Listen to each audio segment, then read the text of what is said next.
শারদীয় দুর্গোৎসব উপলক্ষে প্রতি বছর অক্টোবরে ভারতে রপ্তানি হয় উপহারের ইলিশ।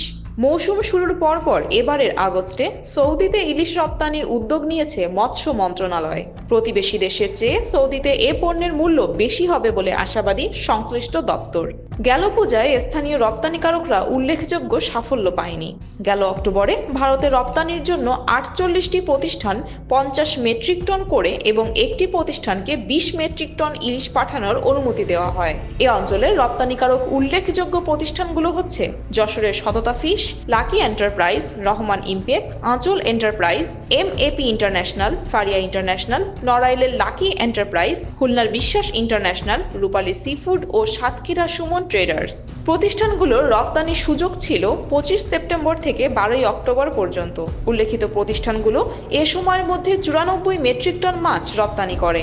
বেশিরভাগ মাছ রপ্তানি হয় বেনাপোল স্থল বন্দর দিয়ে।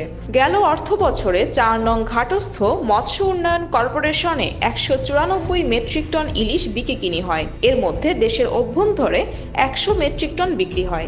সংশ্লিষ্ট মন্ত্রণালয় আগস্ট থেকে সৌদি আরবে ইলিশ রপ্তানির সিদ্ধান্ত নিয়েছে। সূত্র মতে মধ্যপ্রাচ্যের এ দেশে আশানুরূপ দাম পাওয়া যাবে। পহেলা বৈশাখ উপলক্ষে দেশের বাজারে এর চাহিদা থাকে। দক্ষিণাঞ্চলের বড় শহর খুলনা, সাতক্ষীরা, বাগেরহাট, নড়াইল ও যশোরে এদিনে 60 মেট্রিক টনের বেশি ইলিশ বিক্রি হবে। এ অঞ্চলের বালেশ্বর, কীর্তনখোলা, পশুর ও বঙ্গোপসাগর থেকে ইলিশ আহরণ শুরু হবে আগামী জুলাই থেকে।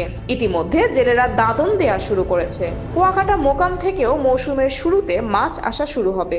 মৎস্য উন্নয়ন কর্পোরেশন খুলনার ব্যবস্থাপক মোহাম্মদ মাসুদ বলেছেন, উদ্যোগের প্রেক্ষিতে সিদ্ধান্ত নেওয়া হবে, তবে তা হবে সাগর ও এ অঞ্চলের নদ নদীতে ইলিশ আহরণ সাপেক্ষে। ভারতের চেয়ে সৌদির মুদ্রামানের পার্থক্য রয়েছে। সৌদিতে রপ্তানি করে লাভবান হওয়া সম্ভব হবে। জুলাই মৌসুমের শুরুতে ইলিশ আহরণের উদ্যোগের অংশ হিসেবে সংশ্লিষ্টরা বিনিয়োগ শুরু করেছে।